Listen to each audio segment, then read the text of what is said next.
नवरात्रि के इस पर्व पर सभी को नवरात्रि की हार्दिक शुभकामनाएं हैं। YouTube पर सभी दर्शकों का बहुत बहुत स्वागत है। आज पवलगढ़ की इस पावन धरती से जो आपको हम मिलवाने जा रहे हैं वो एक ऐसा मैसेज पूरे राष्ट्र के नाम है जिसमें लोगों को बहुत कुछ सीखने को मिल सकता है। युवा पीढ़ी को, अन्य लोगों को एक संदेश दिया जा सकता है कि ट्रीटमेंट की एक परिभाषा ये भी होती है। इसको बताएंगे YS पांगती जी। पांगती जी, आप प्लानिंग में क्या थे? डायरेक्टर था उत्तराखंड में। आप उत्तराखंड प्लानिंग में डायरेक्टर थे।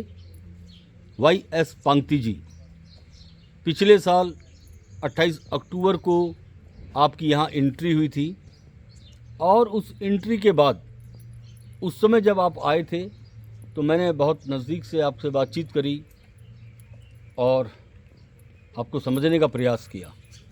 तो वो स्थिति बहुत ज़्यादा भयावह थी जिसमें सेकंड स्टेज का कैंसर था, इलाज हुआ था, लेकिन उस इलाज से पांगती जी का कहना है कि वे और ज़्यादा टूट चुके थे। शरीर साथ नहीं दे रहा था, एनर्जी का लेवल गिर रहा था, सांस फूल रही थी और इसके अलावा लगभग जितने भी पैरामीटर्स होते हैं या जितने भी हमारे ऑर्गन्स होते हैं वो लगभग जवाब दे रहे थे।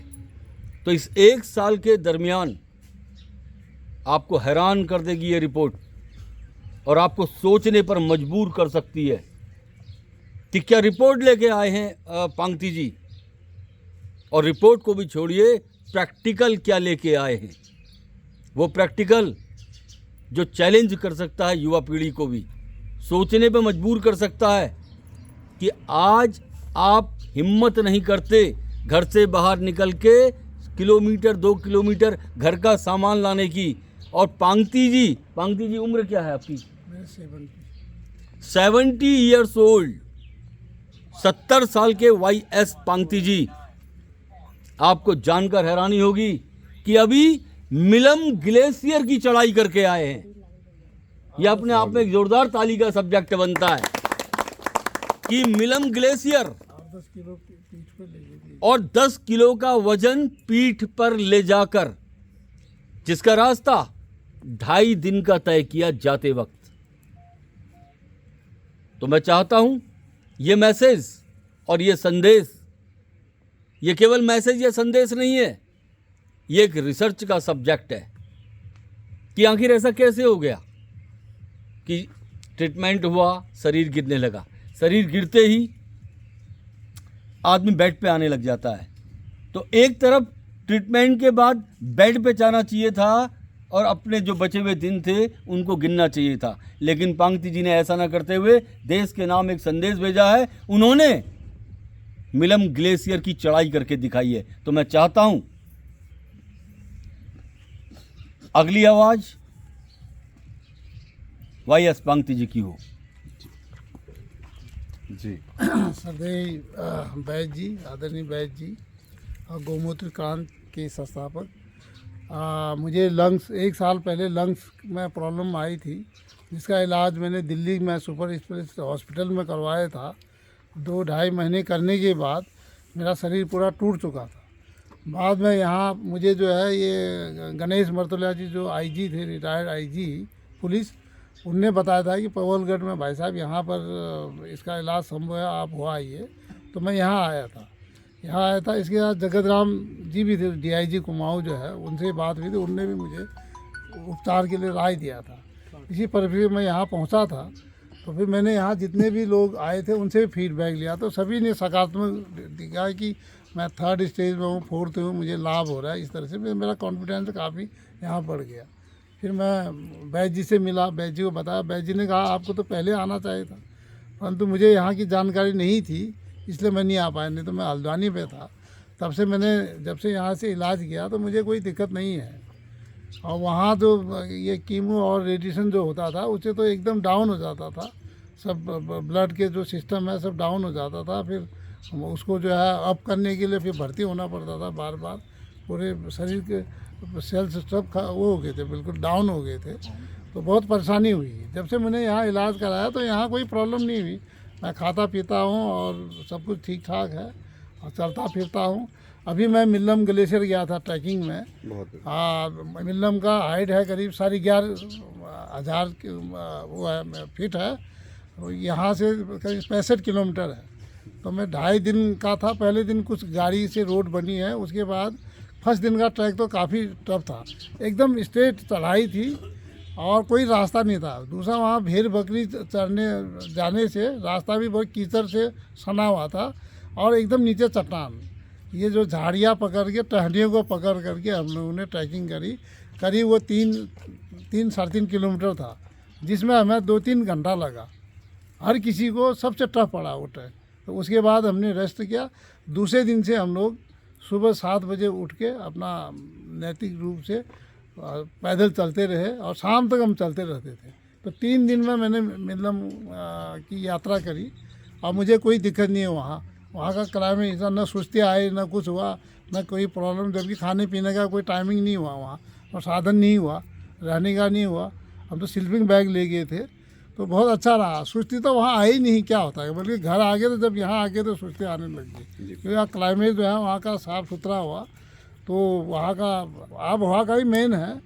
जबकि मुझे लंग्स का था और कोई मुझे न सांस फूलती है, न वो जो नॉर्मल लोग थे उनसे मैं ज़्यादा चल रहा था। आपने अपनी पीठ पे कितना वजन रखा था? हाँ, मैं 8-10 किलो वेट भी अपने साथ ले गया था, क्योंकि डेली यूज के सामान को लेके पीठ पर लगा के गया था और मुझे कोई दिक्कत नहीं हुई। तो हमारा पूछना यह है कि जैसे जब आप, क्योंकि पहाड़ों पर हम लोगों ने बहुत ज़्यादा ट्रैकिंग किया हुआ है, बहुत अच्छे अनुभव हैं हमारे पास पहाड़ की ट्रैकिंग के। तो जब जैसे जैसे हम लोग पहाड़ पर चलते जाते हैं तो कुछ हवा का दबाव भी इस तरीके का होता है और कुछ ऑक्सीजन लेवल भी कई बार जवाब दे जाता है। तो आपको वहाँ पर जाकर के कैसा कैसा क्या क्या महसूस हो रहा था, या आपको कभी लगा कि आपको सेकंड स्टेज का कभी कैंसर था, या आपके अंदर एनर्जी में कोई कमी, स्टेमिना में कोई कमी, किस तरीके का लगा? थोड़ा मैं जानना चाहूँगा कि आप ये इस बात की जानकारी। मुझे जो वहाँ पैदल चलने में, चढ़ाई तो होती है, पहाड़ में चलना पड़ता है, परंतु मुझे कोई भी प्रॉब्लम नहीं हुई। न सांस फूला, न कोई किसी तरह से परेशानी, न सुस्ती। जबकि खाने पीने का टाइम ही एकदम चेंज हो गया था वहाँ जाने में, क्योंकि वहाँ पर तो अभावग्रस्त एरिया है। तो जहाँ खाना मिल गया टाइम पर, जहाँ नहीं मिला, पानी पियो, वहाँ ठंडा पानी पियो, उसी से बहुत अच्छा अनुभव हो रहा था। तो मुझे तो यहाँ से अच्छा फ्रेशनेस लगा वहाँ, क्योंकि वो ऐसी जगह है जहाँ प्रदूषण मुक्त है और दिन भर हवा चलती रहती है, हवाएं चलती रहती है। तो मुझे तो बहुत अच्छा लगा वहाँ। तो ट्रैकिंग में कोई दिक्कत नहीं हुई। तो आज आपके साथ यहाँ कौन कौन आए हुए हैं? हाँ, मेरी मिसेज आई मेरे साथ, थोड़ा आए कैमरे में आ हैं। जाइए। हाँ, और मेरा भांजा भी आया, साथ में आया है। अच्छा जी।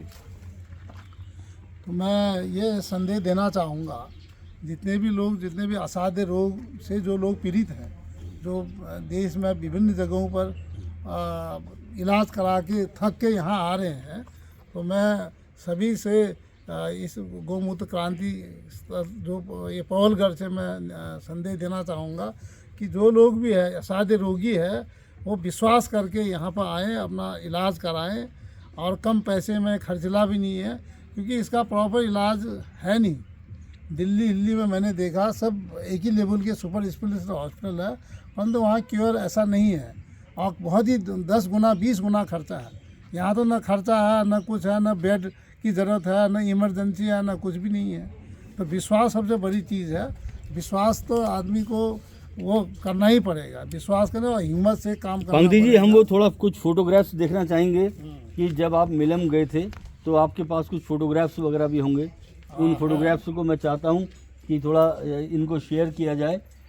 और रास्ते में कौन कौन सी जगह पड़ी, थोड़ा उनके 2-4 जगहों के नाम, 1-2 जगहों के नाम कि का वो कौन कौन सी जगह थी जहाँ से होकर के आप गए। फर्स्ट डे तो हम बबल धार है, एक ऐसी जगह लीलम पड़ता है मुनस्यारी से 12-15 किलोमीटर गाड़ी से जाने के, जो स्टेट चढ़ाई है, जहाँ पर सभी को परेशानी का सामना करना पड़ा। एकदम स्टेट में रास्ता ही नहीं था।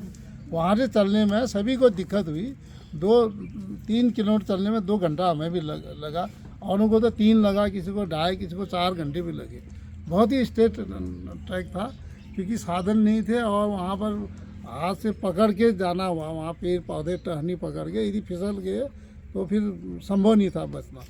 उसके बाद नेक्स्ट डे हम लोग गए मरतोली में मरतोलिया लोग रहते हैं, नंदा का वहाँ भव्य मंदिर बना हुआ है।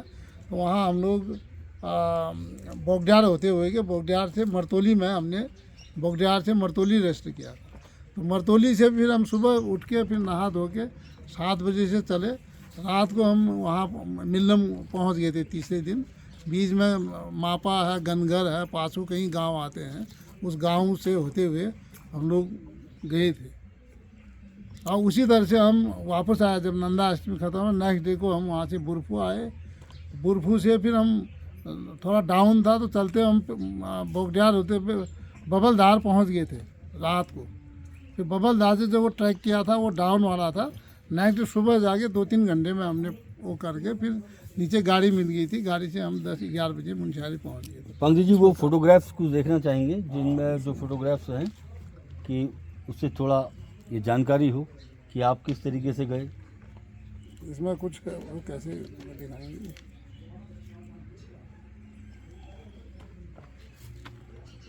ये निकलेगा।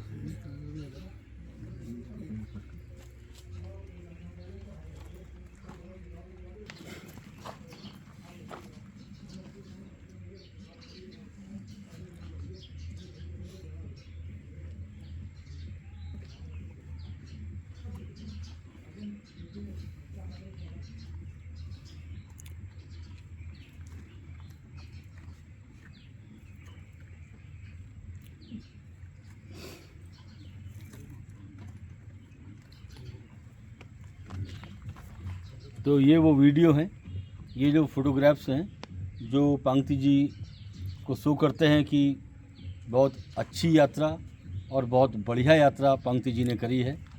तो ये यात्रा ये मैसेज देती है कि चिकित्सा की एक पद्धति ये भी है जो बिस्तरे से उठा के और सीधे मिलम ग्लेशियर जैसी यात्राओं को पैदल करवा सकती है। एक पैदल यात्रा वो भी किसी ग्लेशियर की, ये अपने आप में क्या संदेश देता है और कितना मायने रखता है ये आप स्वयं समझ सकते हैं। तो ये एक मैसेज है। हाँ तो दे सकते हैं आप पांगती जी से। मैं जो है भारत सरकार, केंद्र सरकार और राज्य सरकार को भी संदेश देना चाहता हूँ। पवलगढ़ की धरती में असाध्य रोगों का गत 10 वर्षों से यहाँ इलाज हो रहा है और जितने लोग इलाज कर रहे हैं वो इनके गवाह हैं कितना यहाँ फ़ायदा हो रहा है। तो मैं चाहता हूँ कि उनका भी ध्यान इस ओर होना चाहिए और यहाँ जो है इसको जो है सुपर स्पेशलिस्ट हॉस्पिटल के बराबर का दर्जा इसको दिया जाए और इसको मान्यता दी जाए, ताकि एक अच्छे लेवल पर ये बने। दूसरा जो है कि जो गरीबों के लिए यहाँ जो निःशुल्क इलाज करने के लिए उसके लिए अनुदान दें ताकि गरीबों का इलाज भी हो। इधर सरकार को ध्यान देना चाहिए, जबकि उत्तराखंड सरकार में रहने वाले बहुत लोग यहाँ से इलाज भी करा रहे हैं, तो उनको ये देखना चाहिए। मैं राज्य सरकार से विशेष अपील करता हूँ कि वो यहाँ पर धरती में विशेषकर ये माननीय जो स्वास्थ्य मंत्री जी है धन सिंह रावत जी से अनुरोध करूँगा कि वो यहाँ पर आए, परखें और इसका ये देख के और ये यहाँ पर जो है इसको सुसज्जित करने के लिए, सुविधा युक्त करने के लिए और गरीबों को मुफ्त इलाज करने के लिए अनुदान आदि की बजट में व्यवस्था करें तो जनहित का काम सर्वोच्च परिपर होगा। बहुत